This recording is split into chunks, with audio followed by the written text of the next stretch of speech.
Greetings, all you pirates and samurai in the land of Wano.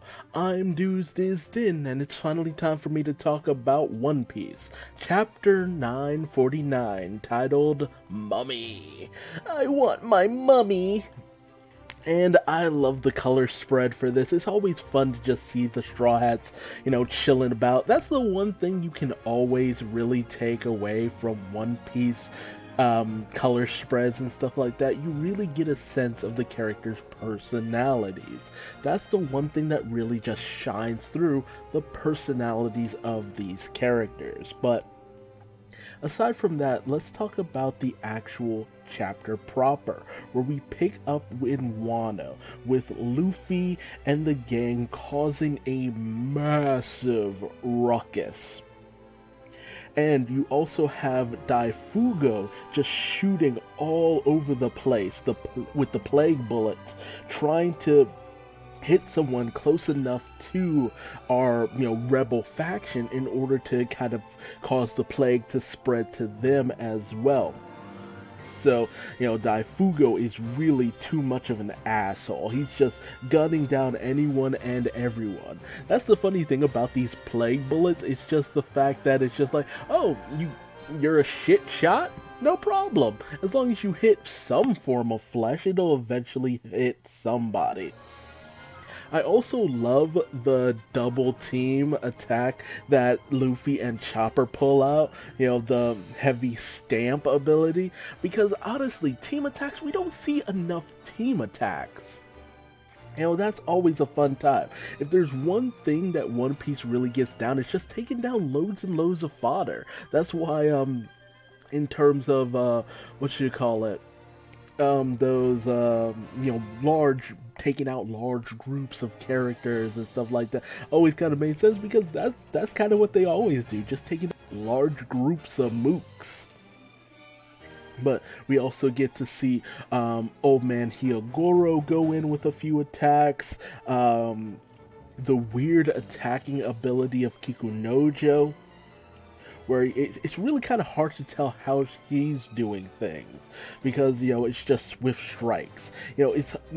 Honestly, from their attacks, it's just them swinging their swords very powerfully. It's hard to, pinpoint just the kinds of abilities that they're unleashing, but the one interesting thing continues to be, Kawamatsu's attacks, which, despite the fact that they're sword strikes and stuff like that, like quick sword draws, are all named after sumo moves, which continues to be very odd. I think that's just a quirk of his ability. But honestly, the real interesting part is seeing Raizo go in with his Thunder Shuriken. It's just a simple rain of shuriken, but at least it's something more different than just unleashing a sword. But Raizo also tosses over the keys to Kid and Killer in order for them to free themselves. But, the look that Kid has on his face, really kind of feels like it speaks volumes. Like, Kid is really contemplating some deep shit at this point. Really kind of calculating his next move in all of this, because he's too stubborn. You could tell from this that he wasn't, going to be on Luffy's side, but a part of him is kind of indebted to Luffy.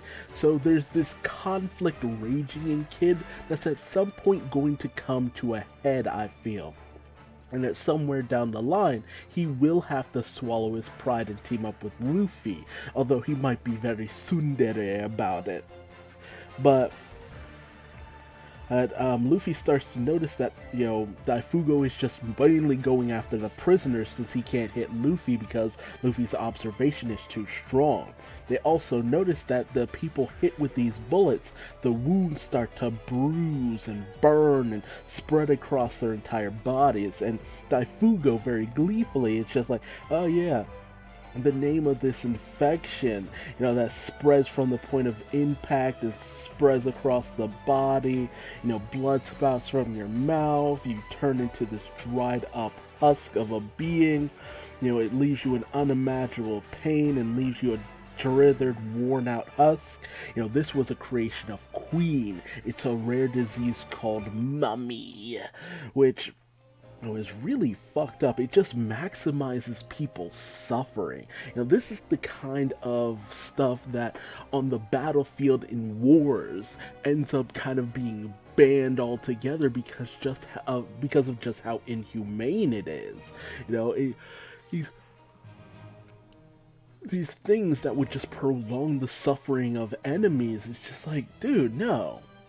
You know, and that's why there are laws and certain things that are kind of brought up in today's society where it's just like, no, you can't use weaponry like that. It's just like a gun is one thing, but to use like mustard gas and, you know, various other disease-based weaponry, no, you don't do that. That's inhumane, and the full weight of the world will come down on you for that kind of shit. But you know, here, you know, that's Kaido's whole business. Weaponry, destructive power. Honestly, I wouldn't be surprised if Caesar Clown was also in on this. And you know, how Queen and, you know, Caesar allied themselves, because a lot of deadly viruses, you know, came out of those two for the most part. So that's the Beast Pirates' reason they tear these really terrible, inhumane weaponry. But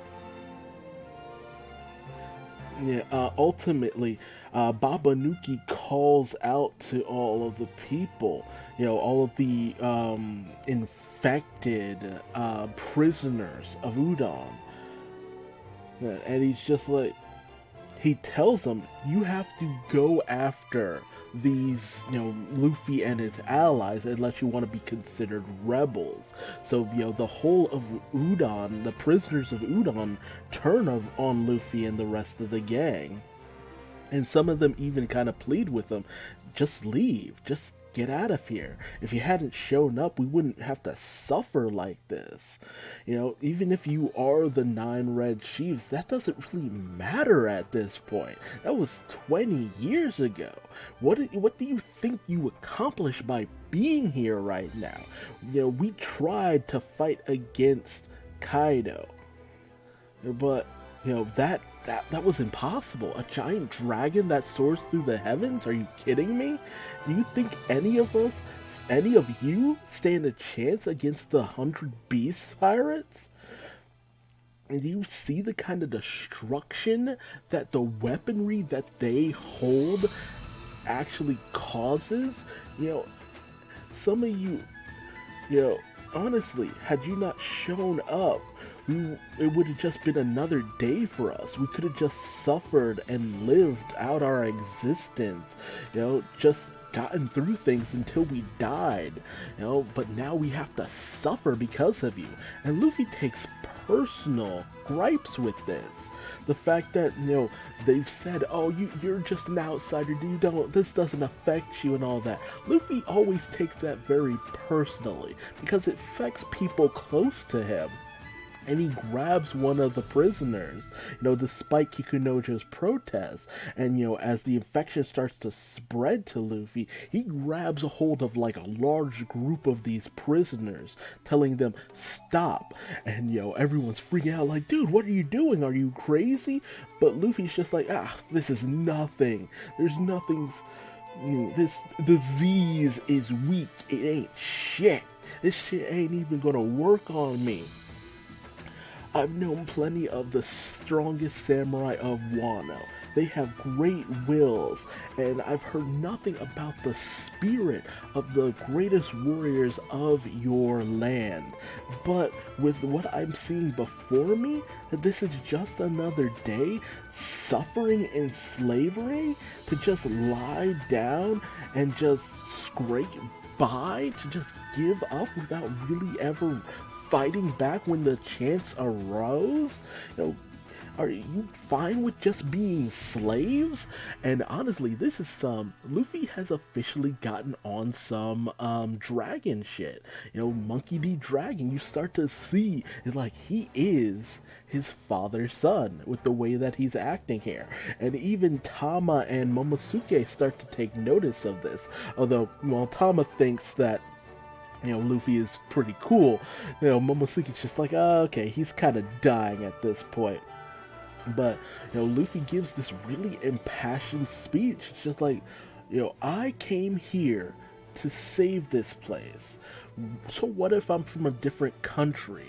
Is it wrong for an outsider to actually try to fight hard for his friends and his family?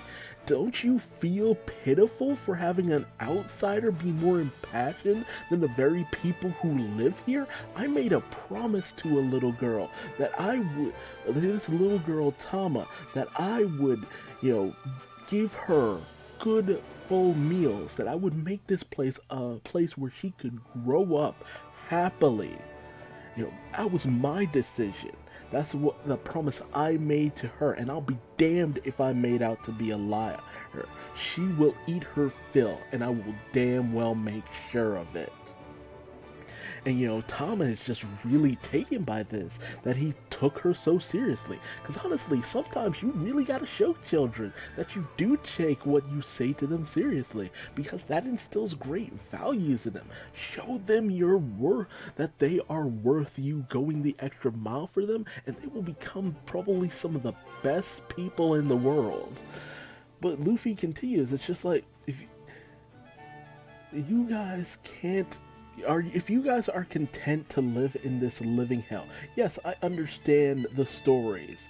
This place was probably something else 20 years ago with Lord Odin and everything that happened. It was probably the most wonderful place around, but he's dead. He is gone. He was killed by Kaido. Everything in this country came to a screeching halt and descended into madness. Doesn't that make you angry? Doesn't that make you feel things? We have come here to kill Kaido. That is our purpose here, and we are not going to stop until it is done. End of discussion. Period. Full stop. Anyone who gets in our way will be considered an enemy. That's the only way this works. There is no backing down for us at this point. We have come for Kaido's head, and we'll be damned if we don't leave without it. So either get on board or get out of the way. Anyone who stands against us will be an enemy and is on the side of Kaido. Which really kind of takes some of the prisoners back. It's just like, really? You still give us that chance? You fully, because it resonates within them. And Hyogoro takes notice of this. Like, yes, he's got them. He's clinging to that last shred of patriotism for their country, for their lives still in their heart. And Babanuki also takes note of this, like, they're having second thoughts. But, they haven't noticed my presence. They're not paying attention to me. So he pulls out this massive spread shot ball of the plague bullet. 200 packed within one bomb. And he gets ready to fire it and just take them all out in one plague shot. And he gets ready to fire out his elephant, and immediately, because of his observation, Kawamatsu notices, that Babanuki guy is up to something, and a lot of the Beast Pirate men, are just like, wait, Chief Jailer, no, oh god, is that, oh god, and Babanuki's just like, yep, I'm gonna fire it, but only for his trunk to actually have been tied by Luffy, because he immediately caught on, and he used future sight observation hockey in order to detect that Babanuki was up to something. So Babanuki's elephant isn't able to fire out the plague bullet, and it explodes right within Babanuki, basically killing him. Like, dude's probably dead. He's probably not, because a weird amount of people survive certain things, but, like, he's fucked up. At the very least, Babanuki is going to be fucked up for the rest of this, and I'll be damn surprised if we see him after this point in the series, because, man, that, Mm-mm. No thank you. No thank you. Got point blank exploded within himself with a deadly massive disease like, no thank you.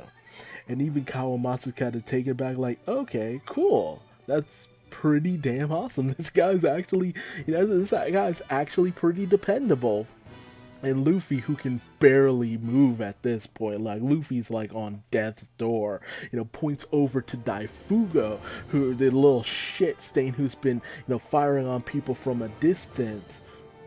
It's just like, okay, you guys, you can take care of the rest. Like, Luffy's ready to pass out. And all of the, prisoners are just, full on ready to beat his ass. And he's just like, wait, hold up. Don't remember the rules. If you stand up to a jailer, or you'll be executed. But at this point, the prisoner's just like, you know what? Fuck your rules. We've decided to rebel. We don't care. So 8 days before the final battle, Udon has been taken over by Luffy and his forces, with Hyogoro really taken aback by just the kind of person and the strength of character that Luffy shows. Honestly, this was a smashing chapter with an explosive finish. Fun, interesting, lots of things to think about for the future, especially in terms of how Kid was viewing things. It's obvious that there's a lot of gears turning in Kid's mind, and it'll be interesting to see where that goes. And also, what other kind of disease-based weaponry does Queen have in his arsenal, and is it all of his creation? Because I wouldn't be surprised to find out he has a combination of weaponry based on his design as well as Caesar's design, much like the poison gases that Jack used on Zoe. So I'm really wondering how much of that we're actually going to see. Queen the Plague really kind of creates a whole new perception of things. And the fact that Luffy was able to just incite this revolution.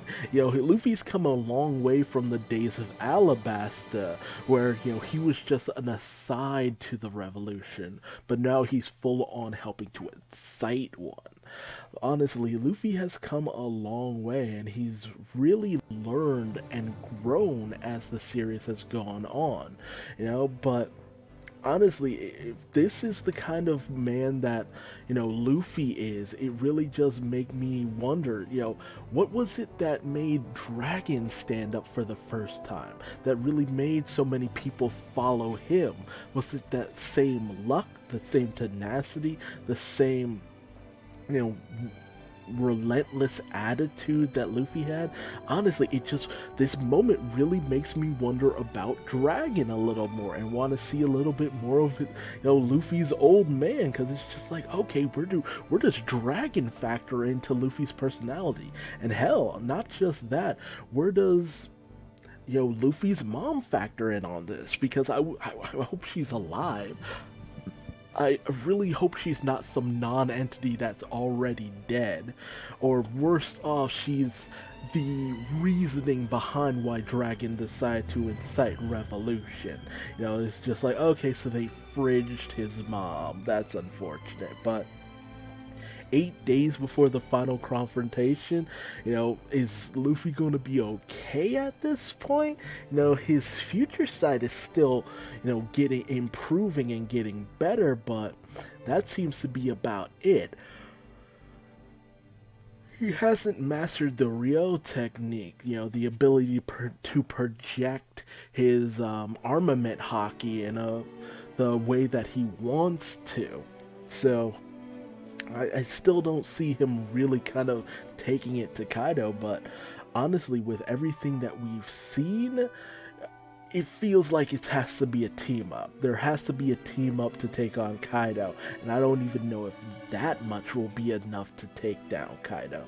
Like, wouldn't it be crazy if somehow Big Mom factored into Luffy taking down Kaido? That feels like it would make a little bit more sense, but you know, we're leading up to the final battle. We're getting close. I feel like all of this will lead into chapter 1000 at this point.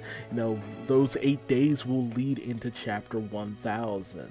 So I'm really interested to see where we go from here, because there are a lot of moving parts, and the situation in Udon is where we're going to see the spearhead of all that operation. But tell me your thoughts on this chapter specifically, and what it's set up and what it's building to. Tell me your thoughts and theories in the comment section below. If you liked this video, leave me a like. If you didn't, feel free to leave me a dislike and tell me what I did wrong in the comment section below, so I might better myself for future videos. Subscribe and hit the bell icon, that way you never miss out on another One Piece chapter review whenever I can get these things out.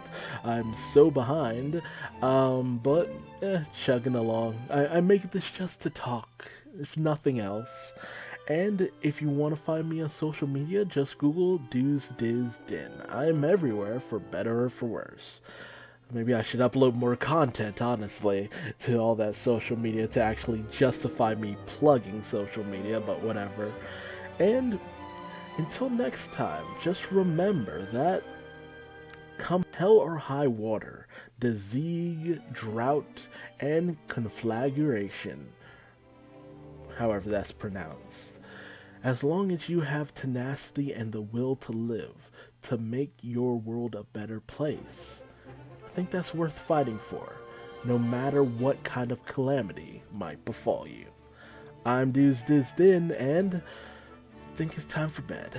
Bye-bye.